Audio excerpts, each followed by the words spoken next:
Hey y'all, so my grandma's 70th is coming up and her favorite cake in the world is pineapple upside down cake. So that's what we're going to make for her today, but I need a little bit of practice. So I'm going to start by melting some butter in a cast enamel pan and I'm going to stir it unnecessarily. And then after I've unnecessarily stirred the butter, I'm going to add a cup of brown sugar.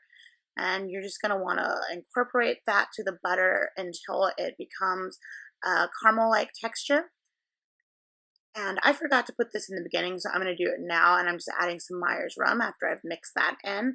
I'm going to add those pineapple rings, and then I'm going to put in some Portland cherries, and those are just canned cherries, and you want it to look like a beautiful mosaic, and it doesn't look that pretty now, but it's going to taste incredible, and it's going to look beautiful when it's done. So now we've got our flour mixture, which is all-purpose flour, some baking powder, salt, baking soda, and cardamom. You're going to whisk that together and then get it out of the way because you don't need it. Just put your hand on your hip, girl. You got it. So next we're going to separate some eggs. And what we're going to do is separate the yolks from the whites. And you know how to do that. Just crack the egg and either use your hands or use the eggshells or use both. It's your choice. And you're going to whisk those egg whites together until they're really nice stiff peaks. And you're not tripping. No one slooped you hallucinogen. My table is shaking really bad because my stand mixer is on it. And so I'm just going to take a tablespoon of vanilla extract and a tablespoon of Myers rum. And I'm going to take a half cup of pineapple juice. And then I'm just going to mix it in.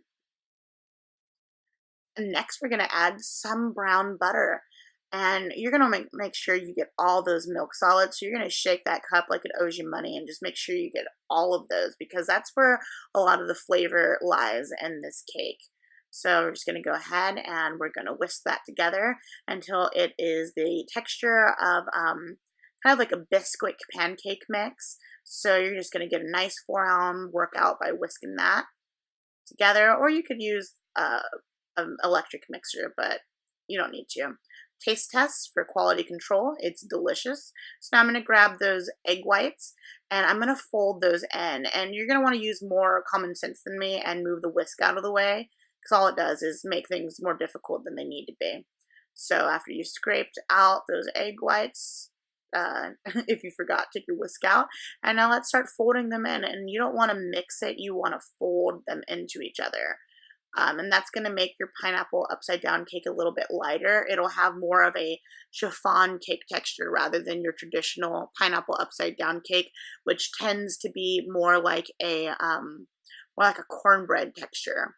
I just like it better like this. So I fold in my egg whites. That's just me. You don't have to do that. That's an unnecessary step, but I think it makes the cake a little bit lighter. So now I'm going to take my caramel mixture and I'm just going to lay the cake on top of it as one does when one bakes a cake. Put it in the pan.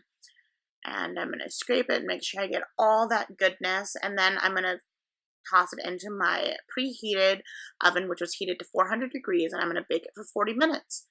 So when you're done, just run it with a skewer and it should come out clean. And that's how you know your cake is ready to go. So this is the exciting part, guys. Now I have to flip this baby upside down. So I've got the gloves. This is the main reason why I use the cast enamel is because the pot lid fits it so well. Flip it! Oh man, did it make it? I'm so nervous. Oh God. Oh, did it make it? It did. I'm so excited, guys. I didn't burn myself. I didn't drop the cake. Everything came out well. And you can even use the lid as a serving vessel. So follow me on Instagram at Awkward in the Kitchen.